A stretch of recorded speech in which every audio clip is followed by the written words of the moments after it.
And now, ladies and gentlemen, I'd like to start tonight's program by introducing Jitter, Corvette Executive Chief Engineer.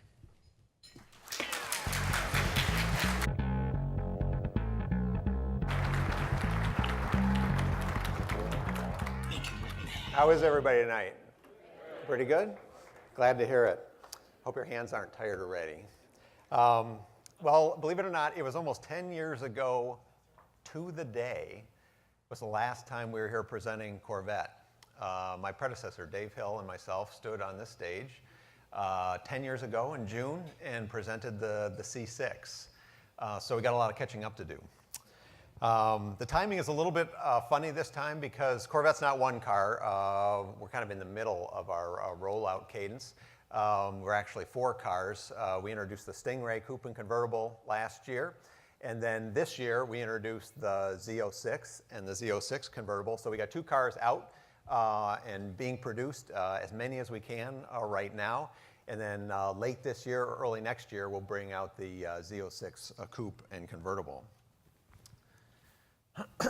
Hard to believe it's been 61 years, actually a little more than 61 years, since the Corvette was first introduced at the Motorama in Detroit, or in New York, sorry.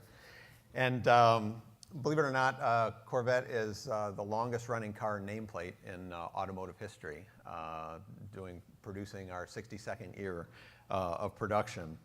We've really been wanting to get going on the 7th generation for a long time. We had a couple false starts as General Motors headed towards bankruptcy, and we really stopped when we hit bankruptcy. Shortly after bankruptcy, we were kind of standing around planning our 7th, 8th, and 9th annual changeovers on the 6th generation car. And Fritz Henderson was our CEO at that time. And after we emerged from bankruptcy, he was on Autoline with John McElroy. And John asked him, well, how about a new Corvette? When are we going to get going on a new Corvette? And he said, well, we're already working on a new Corvette. It's going to be an evolutionary major, and we're going on it. He was wrong. We weren't going on it. It turned out that a friend of his wanted to buy a 6th generation car and contacted him shortly thereafter with some questions. Of course, it came down to my desk to answer the questions, and I took the opportunity as I kicked it back up to the CEO. I said, answered his questions, and I said, oh, by the way, we aren't doing anything on a new Corvette, but we'd sure like to. Well, I didn't hear anything for the next couple of weeks, and after 2 weeks, we got a note down through the planning organization. Well, why aren't you working on it? Get working on it. So that fall, the fall of 2009, we started working on this car. We had a huge challenge. Obviously, the expectations are very big after 62 years and 7 generations.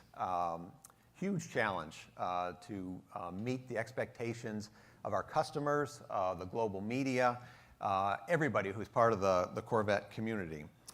We really did a lot of research on, let me go back, talking to customers. Our team spends a ton of time talking to customers at Corvette events around the world. Also spent time talking to dealers and what they thought we should put into the next generation car.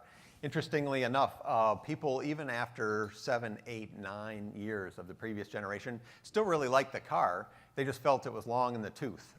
They felt that what it really needed was a makeover. It needed a new styling, new interior and exterior appearance and some upgrades, and that would really do it well. It's kind of a fashion product. People want to know they've got the latest and greatest. And so we got a lot of input like that. Just make the car look different, but keep all the stuff we really like about the car right now. Well, that was kind of a low bar to jump over. We really wanted to push the car in the state-of-the-art everywhere we could. We started looking at portfolios of technology that would change the driving experience. Obviously, people think more performance is always better on a Corvette. If you ask a big group like this of Corvette owners, what's the first thing you change? They always say more horsepower, even if they got a ZR1 with over 600 horsepower. They always want more and more. It's never enough. So more performance has to be part of the equation, and with fuel economy regulations and other pressures around the world, it's not always a foregone conclusion that you can get more performance. People were claiming that the horsepower wars were over, and even on Corvette, we have to worry about efficiency. Unlike many cars, we really focus on enhancing the driving experience. So any technology that enhances the driving experience we're interested in. Technologies that insulate you from the driving experience we're less interested in. So we don't want to add money and mass to the vehicle for features that actually take the driver's control away from the vehicle. So we spent a lot of time looking at technologies that would fit that bill. And as I said, even though we knew we wanted to get more performance, we're always looking for more efficiency. That's everything from powertrains to low mass, aerodynamics, everywhere we could find efficiency. You know, what's good for a sports car in terms of lightweight, efficient engines, low drag, all the things that make a sports car or a race car really perform well are also good typically for fuel economy. We wanted the car to look different, as I said, but it wasn't enough to just make it look different. It's very tricky to make, you know, cars have been in production for all these years. It's kind of an intimidating task to think about taking an idea, coming up with new ideas that have not been done before. Over 100 years in the auto industry, seems like everything's been done. How do you make a car look different? But it's not enough to look different. It has to look different and better. A lot of the good ideas have been used, and so we wanted the car to look different and better, but there was a third criteria as well. We didn't want to just change the appearance for appearance sake. We wanted to make it functional. It not only had to look different, it had to look better, and it had to work better as a result of the way it looked. And that was a huge challenge on both the interior and exterior of the car. Another challenge we had was trying to improve the bandwidth of the car. I've been asked over the last year, what are you most proud of about the new car? And what I tell people is the Corvette has been extremely successful over a long period of time because it does a lot of things well. It makes a great daily driver. It's got a lot of creature comforts, very comfortable. It's also great a long distance tour, driving cross country, and many of our customers do that. It's got great luggage room, gets great fuel economy, good range. Seats are comfortable for a long period of time. It's also a great track car. You can take it right out of the factory, take it to the track, and some people trailer it there, and that's the only place it's ever driven. So a huge amount of bandwidth on the capability of the car. So what I'm most proud of on this car is we've actually managed to use technology to expand that bandwidth. So not trading off one thing for another. I put some examples up here, which are typical things that manufacturers struggle with. Better fuel economy and better performance, better ride quality and better handling, seats that are more comfortable and provide better lateral support, better looking, more aggressive looking, but with less drag and more downforce, more features and function, more capability, but at the same time easier for the driver to use. And then finally, expanding the performance envelope. We always want more performance, but if it comes at a cost of that performance not being accessible to human, normal drivers, not just racing pros, then that's no good. So we really focused on technologies that would expand that envelope and also make it easier for drivers to get close to the edge. We had to do all of this, and value is part of the Corvette proposition. We had to hold the price point to a level where maybe many people could afford. And you saw last year when we brought out the Stingray, we brought it out at essentially carryover pricing from the previous generation car. So that's some of the challenge we put on ourselves. Our customers also had a challenge for us. If you can remember the life cycle of the C6, towards the end, we brought out the Grand Sport. We took the wide body, more aggressive bodywork of our up-level Z06 and ZR1 and did a variant like that on the steel-framed car, and we called it the Grand Sport. It had the base powertrain in it, but it had the wide bodywork, big wheels and tires, the more capable chassis. It proved to be enormously popular. People loved the way it looked.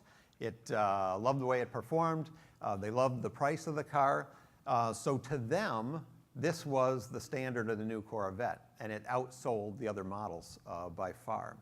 They really wanted that formidable street appearance that wide body gets. Our reality is We can't do all cars like that. We had to give them what they wanted. At the same time, our efficiency had to match the original 6th generation car, the car at the bottom of this picture, the one that has it's a little tamer, to be honest, in terms of appearance. So our customers want to have their cake and eat it too. Our challenge was to figure out how to provide it. It's been a year since we brought out the car, and the good news is on the Stingray Coupe and Convertible, we were able to surpass the Grand Sport, and that's one of the reasons the car has been so widely acclaimed and is selling extremely well. If you look at the performance specs on the Stingray, 0 to 60 in 3.8 seconds, 12 flat in the quarter mile at 119. It brakes from 60 to 0 in basically the length of a basketball court. Excellent times around various tracks around the world, about 2:52 on the Grand Course at VIR, so faster than the previous generation Grand Sport. And oh, by the way, at a fuel economy that's surprisingly high, 17 city, 29 highway, and I'll talk a little bit more about that later. So that's kind of the backwards look and the headline. We're going to get into a lot more detail here tonight. I had originally planned, to be honest, with more speakers. It's just me and my partner from design, Ken Parkinson, tonight. I really wanted to have Doug Feehan here. He's our race director who directs the Corvette race program, the C7R. He's in France preparing for Le Mans. They're hoping to win Le Mans with the first year of the C7R. I also wanted to have Dave Wickman. He's our lead development manager out at Milford Proving Grounds, because the downstream activity of integrating all the hardware and technology is really fundamental to making this car great. But we'll talk about that. I'll try to cover that as best I can.